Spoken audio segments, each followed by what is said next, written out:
When a young woman suddenly went silent and stopped answering her phone, her family knew right away something was wrong. The police got involved, and at first it seemed like the mystery of her disappearance would be solved quickly. But what followed felt more like the plot of a crime drama than real life. And when the full truth finally came out, it sent shockwaves across the entire country.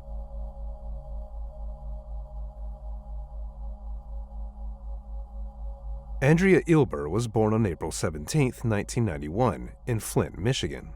When she was little, her mother passed away, and after some time, her father remarried.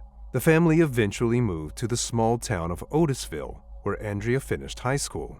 After graduation, she got a job at a supermarket not far from home. Andrea thought about going to college, but she wasn't sure what direction to take yet, so she kept working and saving up for the future. That's also where she met a coworker, a 19-year-old named Kenneth, and before long, the two started dating. In November 2011, when Andrea was 20 years old, her aunt and uncle went out of town and asked her to look after their house. At the time, Andrea was still living with her parents, so she decided to stay at her relative's place until they came back. For the first few days, her boyfriend Kenneth and one of their friends came over. They'd hang out, watch movies, and just have fun together. After that, Andrea and Kenneth made plans to spend the next day together. Andrea was supposed to pick him up on the evening of November 14th, but shortly before that, she texted him to say she couldn't make it. Instead, she told him to come over to her aunt and uncle's place and asked him to bring along some movie DVDs. Kenneth showed up around 7:30 p.m., but the house was dark, the doors were locked, and Andrea's car wasn't there. He knocked, but no one answered. He then tried calling her, but she didn't pick up.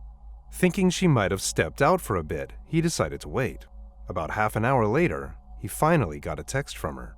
Andrea said her plans had changed and promised they'd see each other the next day. She didn't explain where she had gone, and none of Kenneth's follow-up messages ever got a reply. The next day came and went, and Andrea still didn't reach out. At first, Kenneth was the only one worried. Since she was staying at her aunt and uncle's place, Andrea's dad didn't think much of it when he didn't hear from her.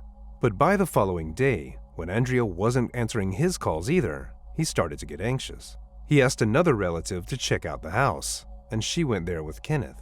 They walked around, looked through the windows, but the place was empty. Her father then started calling Andrea's friends, and none of them had heard from her in more than 24 hours. That's when her family began to fear something bad had happened, so they decided it was time to start searching. Andrea's family and friends split up into groups and started driving around nearby towns, parks, and anywhere else she might have gone. By evening, one of her friends spotted her car. It was parked in a remote area near a national park, just a few miles from her relative's house. The doors were unlocked, and the keys were missing. But there was no sign of Andrea herself. Her father immediately called police, who then contacted Andrea's uncle, and with his permission, officers forced their way into the house. When they went down into the basement, they were met with a horrifying sight. Andrea was sitting in a chair, with a gunshot wound to her head. Her body was taken to the medical examiner, who determined she'd been killed by a single shot fired from several feet away. As for the timeline, Andrea had been murdered 2 days before her body was found, on the very night she had planned to spend time with Kenneth, but suddenly canceled. The examiner also discovered markings on her wrists showing that they'd been bound with plastic zip ties, though by the time police found her, those restraints were gone. Even stranger, the analysis suggested they had been removed about 6 or 7 hours after her death, implying either the killer came back later or stayed in the house for most of the night. Investigators also learned that some items were missing from the house, but the scene didn't look like a typical burglary. Almost all valuables were left untouched. Instead, the killer had taken things like a bottle of perfume, a sweater, a camera, 3 knives, a rifle, some bullets, and a bit of cash. Meanwhile, jewelry and even a small piece of solid gold that was sitting out in plain view were left behind. While crime scene techs combed through the house, detectives learned Andrea had a boyfriend and headed straight to Kenneth's place. He told them when he'd last seen her and handed over a DNA sample and fingerprints without hesitation. Police also collected the clothes he'd worn that night and searched his house. But nothing suspicious turned up. Still, they brought Kenneth back in for more questioning, and over time, detectives started leaning toward the theory that he was the killer. Kenneth denied it all and even agreed to take a polygraph, which showed no signs of deception. He explained that on the night of November 14th, after Andrea suddenly canceled their plans, he was crushed. He figured the only reason she'd backed out was because she was planning to break up with him. So, he went home, plugged in his phone, and messaged a female friend, telling her Andrea was probably about to dump him. They texted back and forth for a while, and then Kenneth drove to the store where that friend worked. The two continued talking about the situation, and eventually she told him she and her roommate were planning to watch a movie that night and invited him over. Kenneth showed up at their place around 10 p.m., something both girls later confirmed. On top of that, his phone data backed him up, showing it connected to a nearby cell tower at that time. About 20 minutes earlier, he was also caught on a surveillance camera at a gas station located between the store and the girl's house. That same night, police learned that someone had withdrawn $300 from Andrea's bank card. The transaction happened in a town called Davison, about a 30-minute drive from her uncle's house. But here's the catch. The withdrawal was made just 7 minutes after Kenneth showed up at his friend's place. There was simply no way he could have been in both places, yet detectives weren't ready to cross him off the suspect list. Kenneth stayed with his friends until around midnight, then headed home. The next morning, he tried calling Andrea several times, but she never picked up. Concerned, he drove back to her relative's house around 10 a.m. and knocked on the door, but there was still no sign of her, so he left. By about 11 a.m., he was back home, something confirmed by both his family members and his phone's location data. At almost the exact same time, another $300 was withdrawn from Andrea's account, this time in a different town even farther away. Police also got hold of surveillance footage showing the person using her card. The quality was too poor to make out a face, but one detail stood out. The suspect had arrived in a white pickup truck. But even with all the evidence pointing away from him, police still weren't ready to let Kenneth off the hook. They thought there were a few things about his story that didn't add up. First, he had admitted that he drove to Andrea's relative's house right around the time she was killed, and sat in his car outside for about half an hour, which sounded weird for detectives. Second, when Andrea's friends and family organized a search for her on the evening of November 15th, Kenneth told them he wouldn't be joining because he had to work early the next morning. Later, he explained to detectives that he'd already spent the entire day trying to find her, calling her over and over, and figured she was just ignoring him. In his mind, Andrea had probably decided to break up with him, not that something bad had happened. Another red flag came up when one of Kenneth's friends, who'd been out searching for Andrea, asked him for the address of her relative's house. For some reason, Kenneth gave him the wrong location, about 3 miles from the real one. Investigators thought this was strange since Kenneth had spent plenty of time there before. None of this was solid proof of guilt, but detectives pressed him harder and harder, piling on over 10 hours of interrogations. And eventually, police announced that Kenneth had finally confessed to the crime. In his written confession, Kenneth claimed that he went over to Andrea's that night and walked into the house. When he went down to the basement, he said he saw her body lying on the floor and assumed she did it herself. According to him, that's when he decided to stage the scene to look like a murder, so her family wouldn't find out the truth. He admitted to taking a few items that were lying nearby, but offered little else. The confession itself was short, vague, and full of ambiguous wording. Kenneth insisted he hadn't killed Andrea, only that he'd found her body. But detectives believed they finally had what they needed, and they placed him under arrest. The moment police told him he was being charged with murder, Kenneth immediately tried to retract his statement. He said detectives had pressured him for hours, hammering him with accusations until he was completely exhausted. Finally, they told him that if he just wrote down a version of events where he found Andrea's body, they would let him go home. Kenneth said he believed them, but instead, his so-called confession became the cornerstone of the case against him. He also claimed detectives repeatedly misled him, They told him they had solid forensic evidence tying him to the crime, and that he had failed the polygraph miserably. But the most shocking detail came out later. Kenneth's grandfather had actually hired a lawyer and sent him to the station to help. When the attorney tried to find out where Kenneth was being held, one of the detectives simply hung up the phone and then warned his colleagues not to reveal Kenneth's location to anyone. The lawyer spent the entire day calling every officer he could reach, but no one would give him answers. Meanwhile, Kenneth had no idea that the lawyer was even trying to reach him, and he continued talking to detectives alone. According to Kenneth, his so-called confession was nothing more than him parroting back what detectives told him to say, just so they'd finally let him go home. In reality, he claimed, he had no idea Andrea was even dead. Less than 24 hours after Andrea's body was found, detectives announced they had their killer. Kenneth's friends and family refused to believe he was involved, but at that point, there wasn't much they could do. Meanwhile, police basically shut down the investigation, convinced Kenneth's confession would be enough to secure a conviction. Forensics, however, painted a very different picture. Lab experts tested dozens of samples collected from the house, including skin found under Andrea's fingernails. The DNA turned out to belong to an unknown male, and it was definitively not a match to Kenneth. Later, another sample was recovered from Andrea's car, and it matched that same unidentified man. Then there was the whole deal with Andrea's bank card. Someone had been draining her account, but it clearly wasn't Kenneth, and police still had no clue who that mystery man could be. Despite these glaring red flags, just days after Kenneth's arrest, detectives claimed they had new evidence. One officer opened the sealed bag containing Kenneth's clothes from the night Andrea vanished, and noticed a single bloody hair stuck to his pants. Tests revealed the hair and blood both belonged to Andrea. But this supposed smoking gun had a huge problem. The pants themselves showed no trace of blood, not even microscopic particles.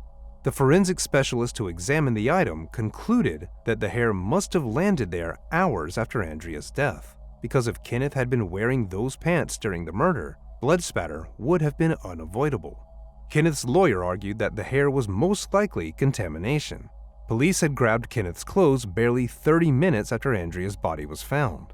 It was entirely possible that an officer, still carrying trace evidence from the crime scene, accidentally transferred the hair onto the pants while packing up his belongings. Kenneth's lawyer also pushed to have his confession thrown out, arguing that police had deliberately blocked him from seeing his client during questioning. On top of that, portions of the interrogation video had mysteriously gone missing, precisely the parts where, according to Kenneth, detectives were practically feeding him the right answers. The legal back and forth dragged on for 4 years, until the court finally sided with the prosecution and ruled the confession would stay in. During all this time, Kenneth remained out on bail, but he was far from free. He had to wear a GPS ankle monitor and wasn't allowed to leave his house without police approval. The trial began in 2015, and the prosecution leaned on just 2 pillars: Kenneth's confession and the bloody hair found on his pants. Their theory was that the murder was committed during a robbery, even though none of the stolen items ever turned up in Kenneth's possession, and the victim's bank card was clearly used by someone else. The prosecutor tried to smooth over the contradiction by suggesting the robbery was staged. In other words, he argued Kenneth killed Andrea to steal money and valuables, yet also insisted he faked the robbery.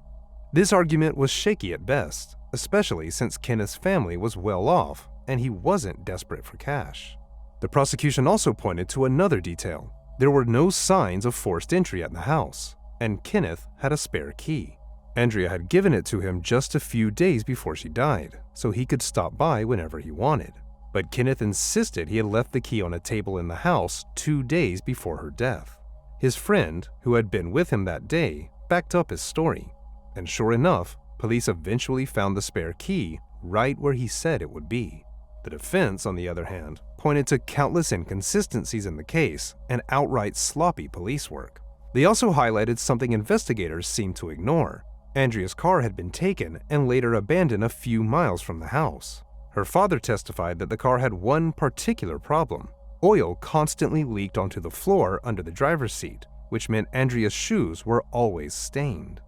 By that logic, anyone who drove the car would have gotten oil on their soles too. Yet when experts examined Kenneth's boots, there wasn't a trace of it. The prosecutor fired back with a new theory. Kenneth must have had an accomplice. According to this version, Kenneth killed Andrea while the accomplice took the stolen items, drove off in her car, and used her bank card. But another problem loomed over the prosecutor's case. The murder weapon was never found. Investigators determined that the missing rifle from Andrea's uncle's house didn't match the bullet that killed her, and neither did Kenneth's parents' guns. Finally, Kenneth's lawyer accused police of completely overlooking other viable suspects. From the very beginning, they had tunnel vision on Kenneth and never gave anyone else a serious look. To prove the point, the defense presented a list of 5 potential suspects, and on the top of that list was a man named Jeffrey, a mutual acquaintance of both Kenneth and Andrea. There were a few red flags around Jeffrey. First, he was the one who just happened to find Andrea's car in the early hours of the search, even though it was parked miles away from her house in a fairly secluded spot. Second, that same day he called Kenneth asking questions about Andrea's whereabouts. The odd thing was, Kenneth had never given him his number. Investigators later learned Andrea had scribbled his number on a piece of paper and left it on a nightstand, right next to where an unidentified DNA sample was later recovered. On top of all that, Jeffrey owned a car that looked very similar to the one caught on surveillance footage at a gas station when someone was withdrawing money with Andrea's bank card. Andrea's brother also pointed investigators toward another possible suspect. He admitted that he had been struggling with drugs at the time and owed money to a local dealer. According to him, this dealer somehow knew Andrea had been saving a good amount of cash from her job. That's why her brother believed the dealer might have killed Andrea to get the money he was owed. There was also a young man named David who came onto police radar after his own father called in a tip, telling them his son could be involved in Andrea's murder. David already had a criminal history tied to car thefts and assaults, and he even resembled the man seen withdrawing money from Andrea's bank card. Despite all this, detectives claimed they had looked into each of these leads, but couldn't find any hard evidence linking them to the crime. When the trial wrapped up, the jury deliberated for 2 full days before reaching a verdict. In the end, they found Kenneth guilty of first-degree murder. He was sentenced to life in prison without the possibility of parole. His lawyer immediately filed an appeal. At first, the defense tried to overturn the conviction by arguing that Kenneth's confession was coerced and that police illegally denied him access to a lawyer. But the court rejected that motion. Next, the defense focused on the robbery charge, pointing out that Kenneth was also found guilty of theft, even though none of the stolen items were ever recovered. That appeal also went nowhere. But the third attempt finally paid off. Kenneth's lawyer discovered a serious mistake in the jury paperwork. On the verdict forms, jurors were given 2 separate murder charges to consider: first degree and second degree. For the first degree charge, they had both options, guilty or not guilty. But for second degree, there was only one option listed: guilty. In other words, the jury had no way to find Kenneth not guilty on the second-degree charge. Their only choice was to decide how guilty he was. The appeals court couldn't ignore such a major flaw, and in 2018, Kenneth was granted a brand new trial. By that point, he had already spent 3 years behind bars, and after the ruling, he was released on bail once again. Since then, Kenneth's lawyer kept pushing for new evidence, something that could finally point to the real killer. He repeatedly urged police to retest the existing DNA samples, and in 2022, they finally agreed to launch a fresh review. By that time, Kenneth's new trial still hadn't begun, and he remained out on bail. Forensic experts went back through every unidentified male DNA sample connected to the case. But once again, there were no matches in the FBI's database. So, they focused on the strongest piece of evidence they had: a cigarette butt found outside the house. That sample matched the same man whose skin cells had been discovered under Andrea's fingernails, leaving no doubt he was the real killer. Investigators sent the cigarette butt to Othram, a company specializing in forensic genetic genealogy. In January 2023, experts reported a breakthrough. By searching public genetic databases and tracing family connections, they had identified a likely suspect. It was a 42-year-old man named Chadwick Modley, someone who had never even come up in the original case files. Detectives learned that at the time of Andrea's murder, Chadwick had been living just 40 minutes away in a neighboring town. They pulled his phone records from November 2011 and found out that on the day Andrea was killed, his phone pinged off a tower near her aunt and uncle's house 23 times. By 2023, Chadwick was living in Utah, working as a delivery driver and staying out of his van. Investigators reached out to local police, asking them to secretly collect something with his DNA on it. But there was a problem. Since Chadwick usually parked in open areas, tailing him without being noticed was nearly impossible. Officers kept watch for 2 months, but they never managed to recover a single item that could yield a DNA sample. So, detectives decided to confront him directly. Armed with a warrant, they approached Chadwick and collected his DNA sample. During the conversation, he denied any involvement in Andrea's death. But soon after, lab results confirmed that his DNA was under Andrea's fingernails, inside her car, and in multiple places around the house. And if that wasn't enough, when police searched his van, they found a revolver. Ballistic tests proved it was the very weapon used to kill Andrea. 2 days after that first talk, police went back out to arrest Chadwick, but he was already gone. Apparently, he just drove in an unknown direction right after the conversation with police. 3 weeks later, he turned up in Montana near the Canadian border, where officers finally caught him. But the drama didn't stop there. While being transported to the airport for extradition back to Michigan, Chadwick managed to escape from a police van. He somehow freed himself from both handcuffs and leg irons and disappeared once again. A few days later, a local sheriff happened to accidentally spot him paddling down a river in a canoe. That sighting led to his second capture, and this time, authorities successfully brought him to Michigan, where he was locked up awaiting trial. Bail was immediately denied. After all, he had already escaped twice. Chadwick pleaded not guilty, and prosecutors began building their case. For local law enforcement, it was a nightmare. They had spent more than a decade insisting Kenneth was the killer, tearing his life apart in the process. And now, the evidence, DNA under Andrea's nails and the actual murder weapon, pointed directly at Chadwick. Investigators even tried to see if there was any link between Kenneth and Chadwick, some chance they'd work together. But there wasn't. The two men had no ties at all, and Andrea didn't appear to know Chadwick either. At the time of her murder, he was a 32-year-old living in a neighboring town with no connection to her. Still, even with this mountain of new evidence, Kenneth's conviction wasn't thrown out. He remained at home under strict monitoring with an ankle bracelet. What's worse, prosecutors doubled down.